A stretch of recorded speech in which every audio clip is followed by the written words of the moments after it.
So you've got your idea now of this kind of seed that you want to plant for your business, but it's very vague, you know. So it might be that you want to be a domestic electrician business in Gloucestershire, targeting high-end lighting installations. That could be your idea.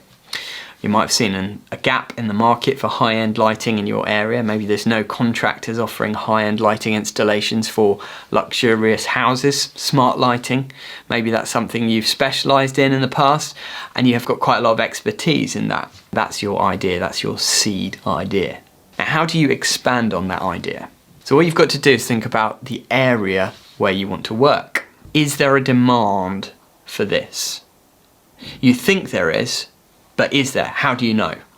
Well, you can know if there's a demand by doing some research. So one of the great things is Google is your friend, right? So you go on Google and you search for the thing that you're trying to offer as your business. Because maybe you've not seen lots of electricians driving around with high-end lighting on the side of the van, but maybe actually there is a company who's already doing it, and maybe they have the lion's share of the market. But actually maybe there's some room for competition in the market. You see, you need to know a bit more about the market to make sure that this idea, this seed of an idea, is one that is really going to grow. Because you don't want it to sprout and then wither straight away because actually it's got no roots. There's no base for it to really work. So if your idea is, for example, high-end luxury smart lighting in Gloucestershire, then Google it. Luxury lighting Gloucestershire, smart home electrician Gloucestershire. Google all the different variations of the terms that you think might be involved and see what the Google results are. Are there other companies offering that service? Do they seem to be succeeding? Because actually, if you've got competition, that's not necessarily a bad thing. It could be that the reason that there is competition is that there's a lot of business out there for it. So if there are other companies doing it, you might think that shows that there is a market for this, and maybe there's more work out there than those companies can handle. What you want to do maybe is be a little bit sneaky and phone them. Just phone them up and pretend to be a customer and say, oh, I'm just wondering how you are at the moment, how busy you are. I've got a job that needs to be fitted in quite urgently. Do you think you can fit it in? And see what they say. Maybe they say, oh, we're fully booked for the next 4 months. Then you know that there's actually more demand than supply in this particular niche that you're looking at. And niche is an important word because did you notice that I'm talking about a very niche area here? It's always good to go niche, especially when you're starting, and especially if that niche is something that you're good at. So if your training has been all on domestic and you feel good and confident with domestic, that's maybe the route that you want to go down first, rather than try to branch out into something new. Because starting your own business is already a big challenge, and if you're doing it with a skill that you're not that confident in, then that makes it doubly challenging. Whereas if at least the work side of things you're confident with, then the business side of things you can learn as you go along. But at least you really know what you're doing when you're on the job. Again, for me, domestic was where I was comfortable. That was where I targeted directly, first of all. Domestic, but not just domestic. I didn't want to just be the electrician for every domestic household in Cambridgeshire because that's too broad. You need to aim your arrows to hit a certain target. Otherwise, you'll miss all the targets. So if you aim for the bullseye, you've got an idea of what kind of customer you want to reach or what kind of market you want to reach. You're much more likely to hit the target if you're aiming at something small. If you're aiming at something big, you'll miss the whole lot. And let's face it, do you really want every person to be your customer? Not necessarily, because that includes all of the annoying customers who don't pay on time and want you to do things for next to nothing.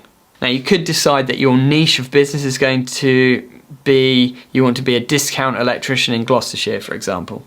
Gloucestershire Discount Electrical, and you want to offer the cheapest electrical service in Gloucestershire, but I can guarantee you that what will happen if you do that is you'll get all the customers coming to you who want something done for nothing. All those kind of people who are generally not easy to deal with, shall we say. The customers who want something on the cheap and they're always on the price and hammering you down on the price.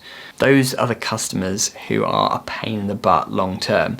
And I can say from experience that when I've dealt with people who are all about the price on their inquiry, like, oh, I want to know how much it is, and then you give them a price and they're like, oh, can you give me a discount? In the past, one mistake that I'll share with you is that I've learnt that if you offer a discount to win the customer, they will expect that every single time. In the past, I've been like, oh, I'll offer a discount because I don't want to lose a potential customer. So I'd give them a discount and maybe I'd get the job. But they'd be an absolute pain to work with. They'd be so picky and they'd be on your back all the time about things. And generally, the people who are sticklers for price are really annoying customers to work for.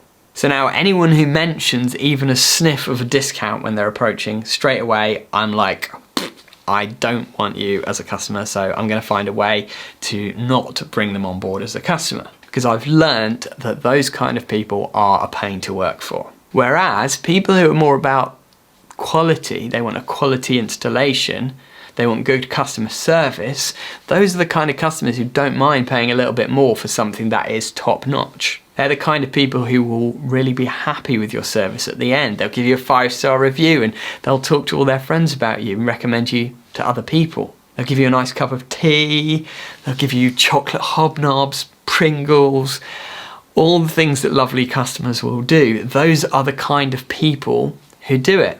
The kind of people who don't worry so much about price, they worry more about quality. So for me, when starting my business, that's what I chose to aim for, that niche, rather than the discount niche, because it can just create problems.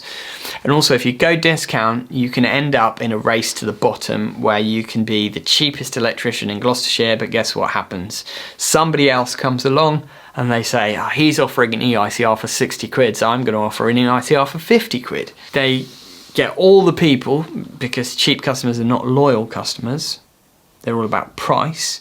They don't care where they get it from as long as they get the cheapest price. So as soon as your price becomes more expensive than discount plus electrical across the road, guess what happens? Your customers jump across to them and oh, now they say to you, oh, discount plus is doing it for 50 quid. Can you do it for 50 quid for me?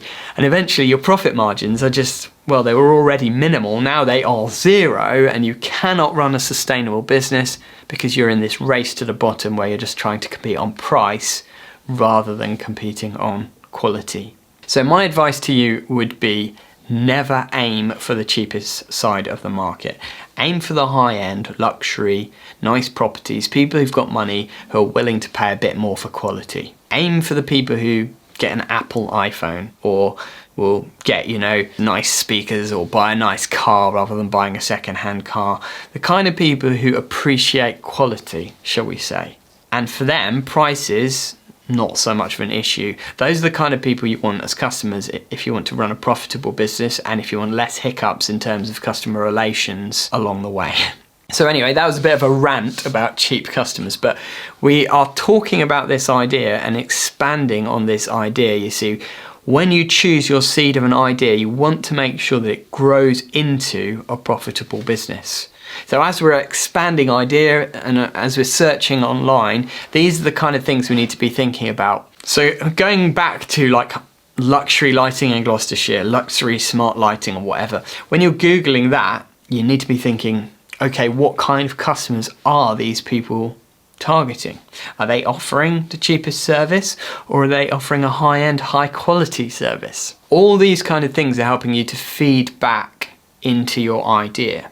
And they will either reinforce your idea that it's a good idea, or they'll make you realise that actually it's not the best idea, maybe I need to rethink things a little bit. But in line with that, we need to think about our goals, because our goals and our idea need to harmonise to bring us to the same point. You know, if your idea doesn't help you to reach your goals, then you'll end up going far away from your goals. That's what we're going to talk about in the next lesson, goals.